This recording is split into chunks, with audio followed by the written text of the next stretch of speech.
Hello guys and welcome back to my channel. My name is Molly, aka the Bibliophile Blonde, and as soon as I started talking my dog woke up, so I'm sure JV is going to make his own introduction shortly.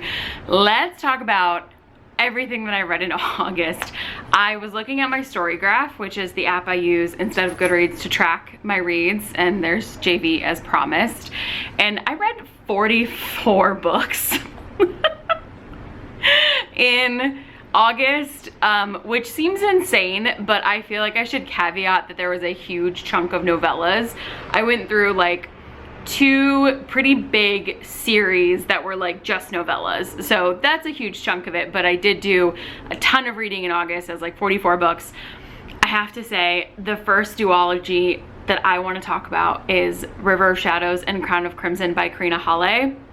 This is an ongoing series, and I wouldn't say that there's an insane cliffhanger after the second one, but there are very much like plot elements that have not been resolved. So there's some resolution, there's nobody like left in peril, you're not screaming, but it is an ongoing series. However, the first 2 are out. They are on Kindle Unlimited. However, I purchased both of them because I was just obsessed. River of Shadows follows our female main character. I never want to give too much away in synopsis, but as she goes to the Finnish underworld, and it actually deals with like not necessarily Russian, but I think like Finnish and Norse myth.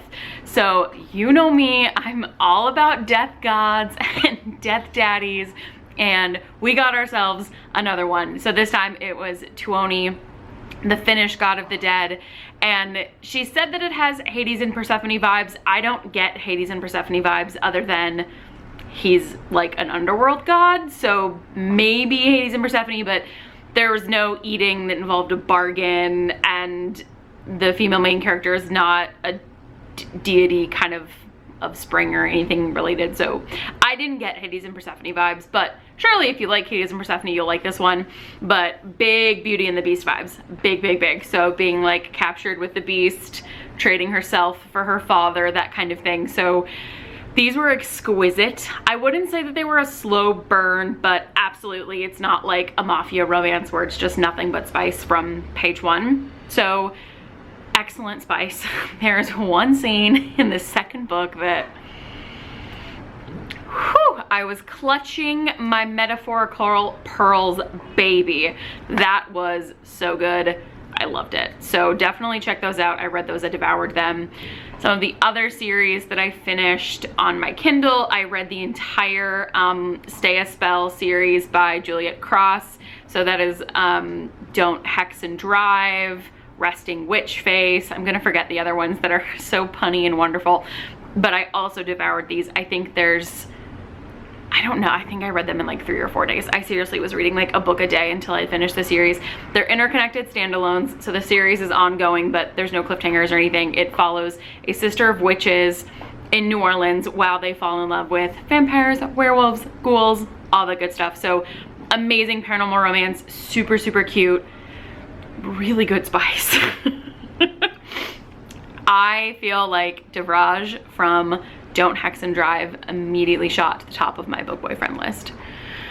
That man is so fine. So devoured that series. It was excellent.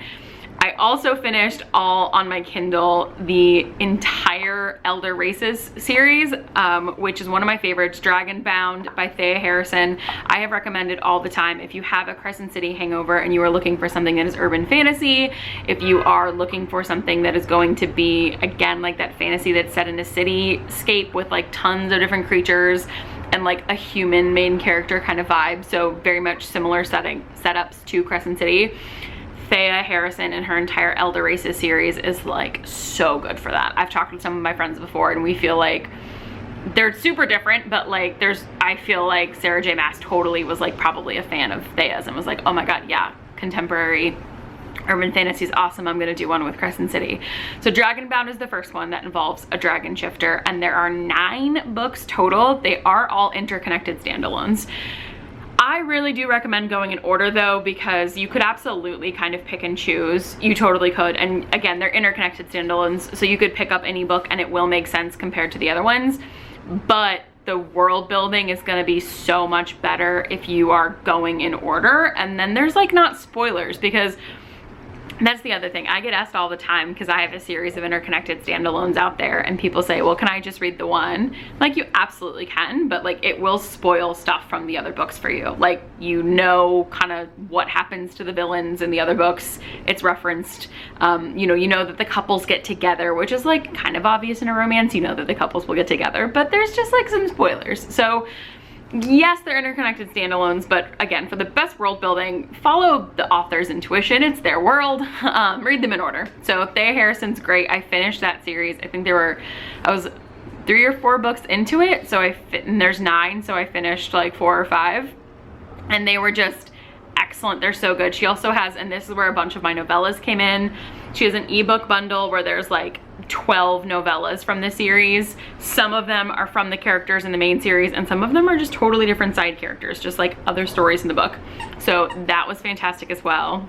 And JV is now right here chirping. Hi. Can we not? Thank you. So that was great. I tore through all those novellas, and then she has a spin-off series as well that is based on Fae, Unseelie and Seelie Fae. Loved those. So I read all 3 of those really quickly. I went through everything Thea Harrison that was like sitting on my Kindle that I feel like I bought when I was in a Crescent 2 city hangover. I was like, okay, this was recommended to me. I'm gonna buy a bunch of Thea Harrison, and I did, and now I've read it all. So I killed all of that in August, and it was wonderful. And I feel like those were, The Creature Cafe. I believe these are by Cleo Evans. I read like 4 of these. I don't love monster romance, but I can absolutely, like, I love it when I love it, and I don't love it when I don't. I'm very hot and cold. For example, I feel like for whatever reason, like gargoyle ones, I'm all for. So it just really depends for me. Those are a great, super LGBTQ, great representation there, super representation for LGBTQ plus monster romances. They're all novellas. They're like around 100 pages. I devoured like 4 of them, and they're great. I just like didn't want to keep going for whatever reason. I probably got distracted by something else, and I read a bunch of them. You can see me throwing a toy for JV. I read a bunch of them, and they were great. I'll probably finish the series at one point. I think I like read the synopsis and was like, for the next one, and maybe I was like, oh, that sounds a little like too monstery for me. But I devoured those, and they were great. Most everything that I read was on my Kindle. I only have a couple of physical books that I read this month, which is a shame because, as we all know, I'm trying to cut down on my physical TBR, and I'm failing horribly. I will say I did finally finish Blood and Honey, which is the 2nd book in this trilogy, and this was really cute. A lot of people warned me that like, oh, you're gonna hate it. The 2nd one is such a bummer. Like, it's not good. It's so dull. But I thought Blood and Honey was fine. Important caveat is I have been listening to the audiobook for these, so I don't know if that makes any difference because I'm just like kind of chilling, not paying, like, I'm paying attention, but I don't know if I would have felt differently if I had to read it. It's like a different brain power kind of when you're listening, at least for me, versus reading. So maybe because I was multitasking, listening and working, I didn't get bored, and a lot of people said like, oh, it was really boring, but I didn't. Maybe that's because I was listening to the audiobook, in which case I recommend the audiobook. This whole series has been on my list ever since I like joined Bookstagram like well over a year ago. I'm like halfway through the 3rd one now. I love it. I think it's super cute. It's a great YA like fantasy. It gets a little more adult as you go, but it's really cute, and I've enjoyed it thoroughly. I think it's a great world building, and like Lou and Reed are great. I just love them. I also read Gather the Fortunes, which was the sequel to City of Lost Fortunes, if you heard me talking about that a couple months back when I read that one. That one was a 5-star for me. I feel like this one was a 4-star. I feel like this one struggled to find its footing just a little bit. I was really into the first one because there were some great mythology tie-ins and cultural tie-ins, and I felt like the mythology really kicked in on the second half of this. Like, once it got going, it was amazing. And I think Brian Camp's writing style is absolutely one of the most incredible ones that I've read in a really long time. Still like a 4 out of 5, amazing, like so many tabs. I loved it. It just didn't get me right off the bat as much as the first one did, but I loved the main character in this one. I'm so happy that she got her own book, and it, again, still like very few complaints, 5 out of 5. Just a little bit more of a slow burn, maybe kind of on the action, I would say. And then we did read Heart of the Fae by Emma Hamm for book club this past month, and this unfortunately fell super flat for me. It probably would have been a DNF if it was not for book club, so we were like all trying to finish it. I feel like the writing is very strong. Like, Emma Hamm is absolutely a good writer, 1000%. For me, I struggled with some of the pacing. It simultaneously felt like things were going way too quickly and also nothing was happening. And the relationship between the two main characters, I just never saw it. I never felt it. When they finally become a couple, like in the last, sorry, diet spoilers, click away now, I guess. In the last like 10%, they finally kind of become a couple, and it feels so random. It feels so wrong, and there's a bit of an abrupt ending, and it just didn't hit for me. Good storytelling and good writing. I just felt like the pacing and the characterization was really off, and I couldn't enjoy the elements that I want to in a fantasy romance like this, which is really cool fantasy and really cool romance. And I just kind of missed that. It just, there was something there, and I feel like I probably would have DNF'd somewhat earlier on if we hadn't been like pushing through. I'm gonna try to give the rest of this series a go because I do own them. Maybe just going in with different expectations will help. Again, I think Emma is clearly a good writer, 1000%. But there were just elements of this to where like I just could not like get on board for whatever reason. I was either confused or then kind of bored, and then I just could not make any sense of caring about the characters when they were finally like got together. Also, I feel like I had a very different expectation because I saw somewhere that this was advertised as being like hot.